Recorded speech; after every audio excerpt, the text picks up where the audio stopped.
Coucou tout le monde, j'espère que vous allez toutes et tous bien. Aujourd'hui je vous retrouve pour une petite vidéo, alors du coup ça concerne le make-up. J'avais envie de parler de make-up mais avec les températures plutôt excessives qu'il y a ces jours-ci, j'avais pas envie de filmer un tuto make-up ou quelque chose de très lourd. J'ai pas envie de mettre des choses sur ma peau, surtout que je me suis exposée hier et j'ai totalement brûlé. Du coup je me suis dit que ça pourrait être sympa que je fasse plusieurs vidéos d'une série où je vous montrerai du coup le make-up que je possède. Du coup aujourd'hui on va parler de teint, tout ce qui est teint, poudre, bronzer, highlighter, blush, etc. Donc on va commencer avec du coup le plus important d'une routine teint.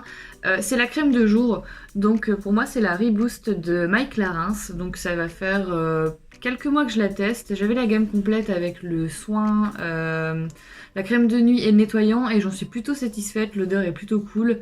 Le fini sur la peau est pas gras, je trouve qu'elle donne un effet frais et qu'elle réveille la peau et je pense qu'elle régule pas mal aussi le sébum.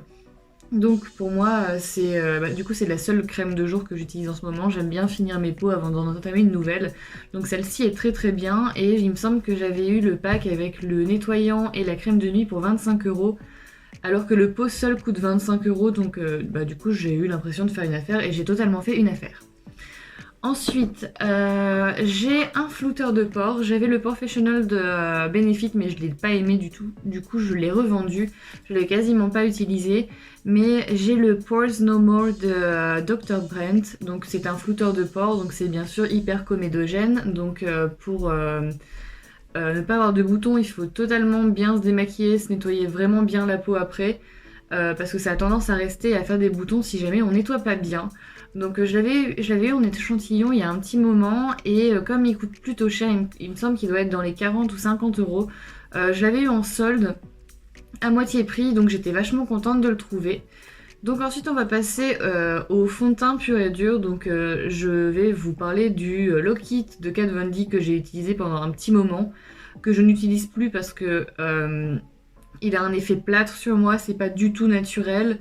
Il bouche les pores, il me fait des boutons et du coup je l'ai pas vraiment utilisé en entier. Donc je sais même pas si je pourrais le revendre ou quoi. Il est en teinte Light 46 Cool. Les premières applications, j'ai trouvé que c'était vraiment beau, ça faisait un teint de poupée et puis au final plus je l'utilisais, moins je l'ai aimé. Du coup je l'utilise plus, il est au fond d'un placard, mais bon ça fait partie de ma collection de produits teint.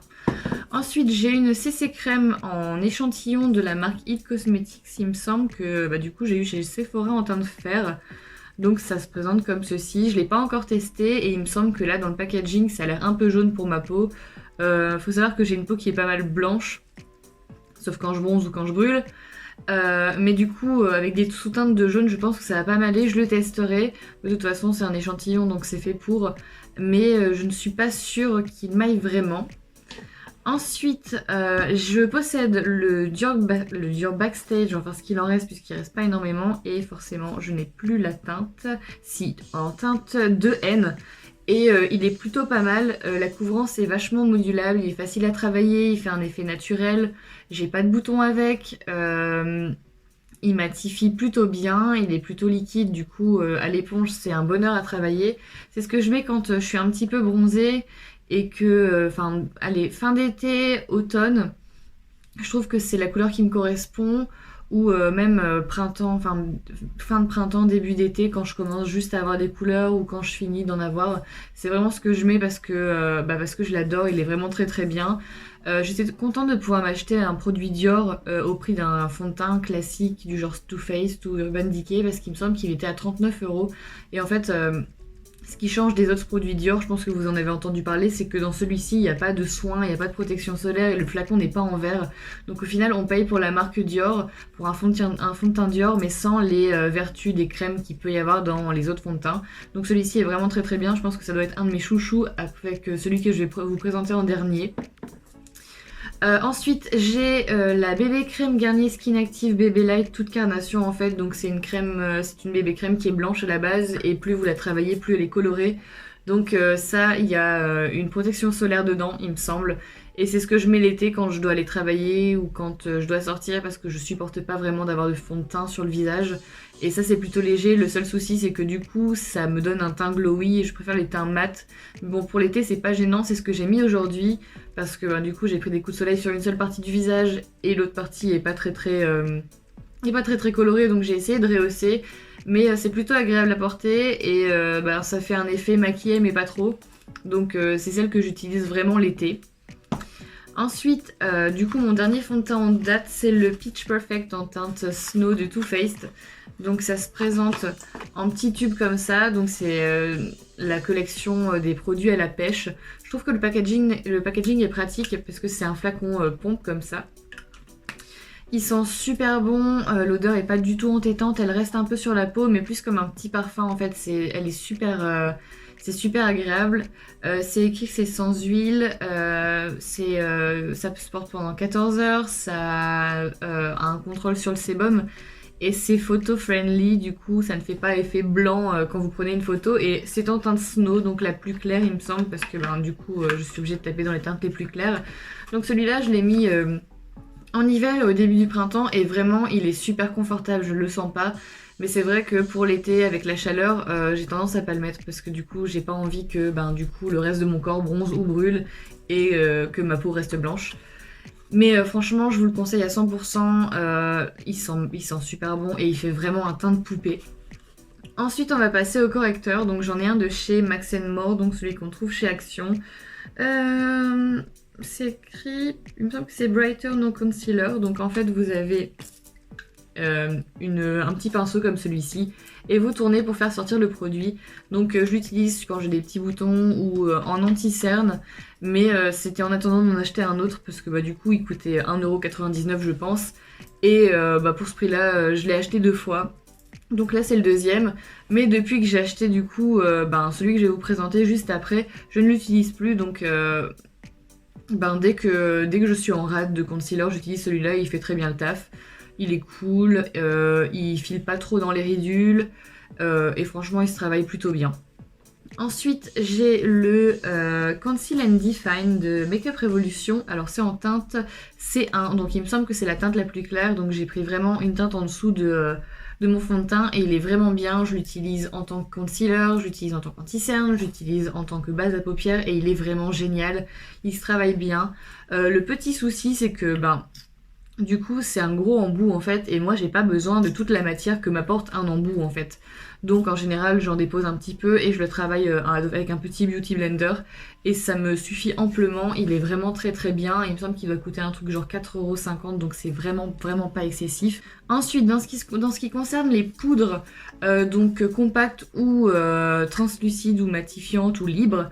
J'ai d'abord celui-ci, donc c'est le Sparkling Holiday en fait, donc c'est la collection de Noël de chez Kiko en teinte 02 beige. Hop, donc si jamais j'arrive à l'ouvrir.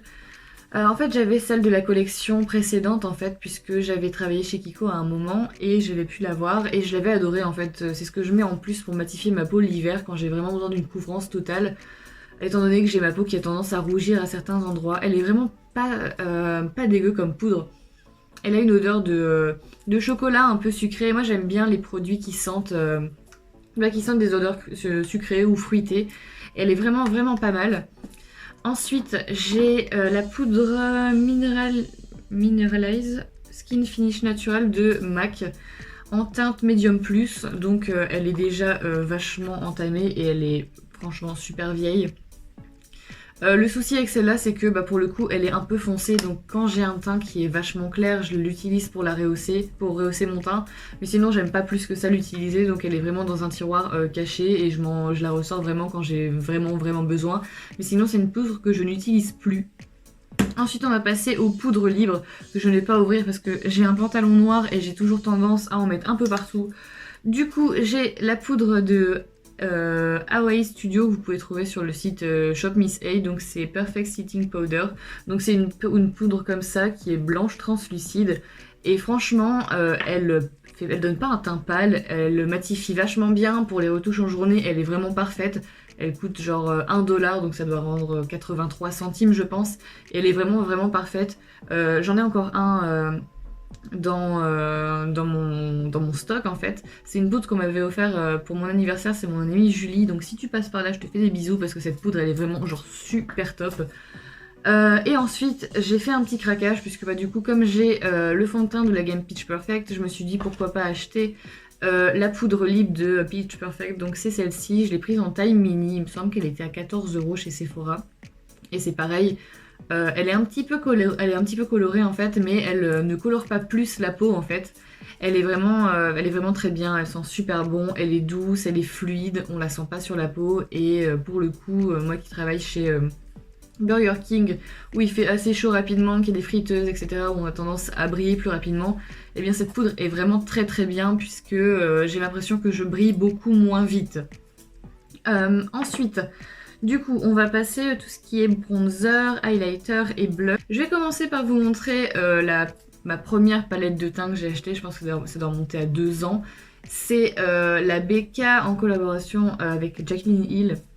Donc c'est celle-ci, elle date un petit peu, je vous cache le miroir pour éviter de vous aveugler. Donc c'est celle-ci.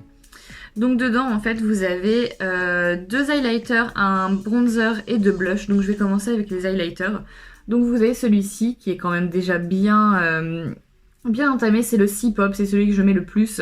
C'est un espèce de champagne un petit peu rosé. Et à côté de ça, vous avez le Golden Pop que je mets très peu en fait. J'ai commencé à le mettre récemment parce que je me suis dit c'est pas parce que j'ai la peau claire que j'ai pas le droit de mettre des trucs qui sont dorés. Et au final, je le trouve plutôt chouette avec un maquillage un peu frais. Donc il est moins entamé que les autres.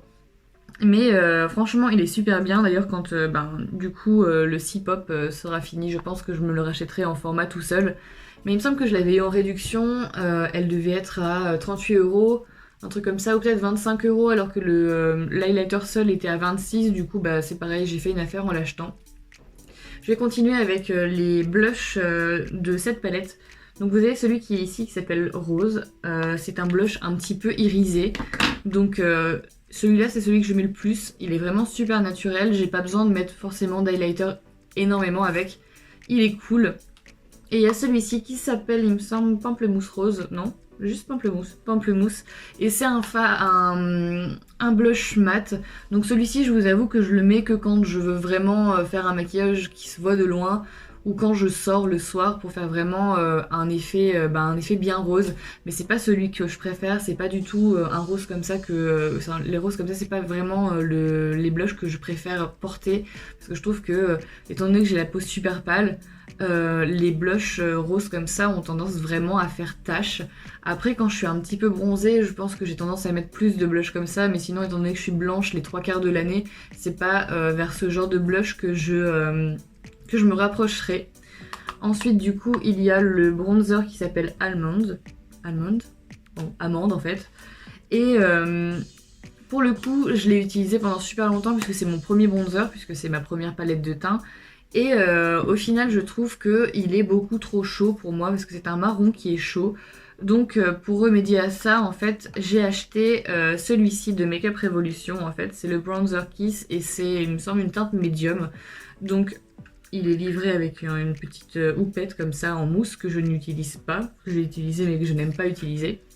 Donc voilà, c'est un marron un petit peu plus froid. Et alors celui-ci, il fait plus une impression bonne mine et il fait beaucoup plus naturel et je l'adore.